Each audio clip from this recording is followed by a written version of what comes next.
আমরা এসেছি পুজো দিতে এখন, তো তোমাদের সাথে শেয়ার করছি। যেহেতু মন্দিরে ভিডিও করতে পারবো না, কেন ফোন অ্যালাউ নেই, ফোন নিয়ে নেবে। তো সেই জন্য তো আমরা এখানেই ভিডিওটা করে ফোনটা অফ করে পকেটে নিয়ে যেতে হবে। এখন এটা নতুন নিয়ম করেছে তারাপীঠে, মানে তুমি বাইরে ফটো তুলতে পারবে, কিন্তু তুমি মন্দিরের ভেতরে যে ফটো তোলা একটা দিয়েছিল সেটা পুরোপুরি বন্ধ হয়ে গেছে। তো সবাই পুজো দিতে এসেছি, তো চল যাওয়া যাক।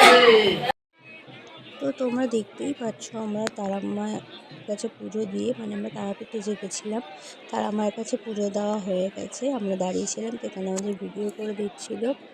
এত ভিড় হয়েছে, এত ভিড় হয়েছে বন্ধুরা, বিশ্বাস করতে পারো প্রচণ্ড ভিড় হয়েছে, যেহেতু পৌষ মাস চলছে। তো ওখানে অ্যালাউন্স করছিল গর্ভে গিয়ে কোনো ফোন অ্যালাউ নেই, মানে যারা গর্ভে গিয়ে আগে অবধি যাবে ওখানে ফোন জমা করে তারপরে গর্ভে গিয়ে ঢুকতে হবে। আমরা এই নাট মন্দিরে উঠে ঠাকুর দর্শন করেছি, আর ওখানেই আমরা ঠাকুরকে দেখে অঞ্জলি দিয়েছি, পুজো দিয়েছি। আর এই যে কাকুটাকে দেখতে পাচ্ছ, এই কাকুটা হচ্ছে মানে ওখানে হয়তো পুজো দিতে এসেছিলেন, তো ওনার ওয়াইফ ছবি তুলবে বলে আমাদের ডালাটা নিয়েছিল, যে ছবিও তুলেছে।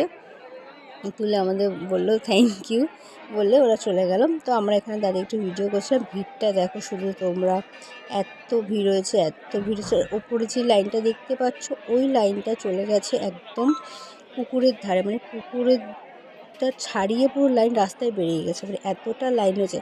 তো আমাদের পক্ষে সম্ভব ছিল না অতটা লাইন পেরিয়ে পুজো দেওয়ার। মাকে দর্শন করেছি মোটামুটি ভালোভাবেই। তো চলো আমরা এখানে ভিডিওটা এখানটাই শেষ করলাম। তো তারাপীঠে ভালোভাবে পুজো দিতে, তো আমরা পান্ডাকে জিজ্ঞেস করলাম যে মানে কতদিন এরকম ভিড়টা থাকবে, বললো 1 জানুয়ারি অবধি ভিড় থাকবে, তো তারপরে ভিড়টা পুরো কমে যাবে। ঠিক আছে চলো, মা যেরকমভাবে চেয়েছে সেরকমভাবে মাকে দর্শন করেছি। তো এখানে কতগুলো সেলফি আমরা তুলে নিয়েছি, ফটো ফটো তুলে নিয়েছি। তো এখনকার মতো টাটা আর জয় তারা।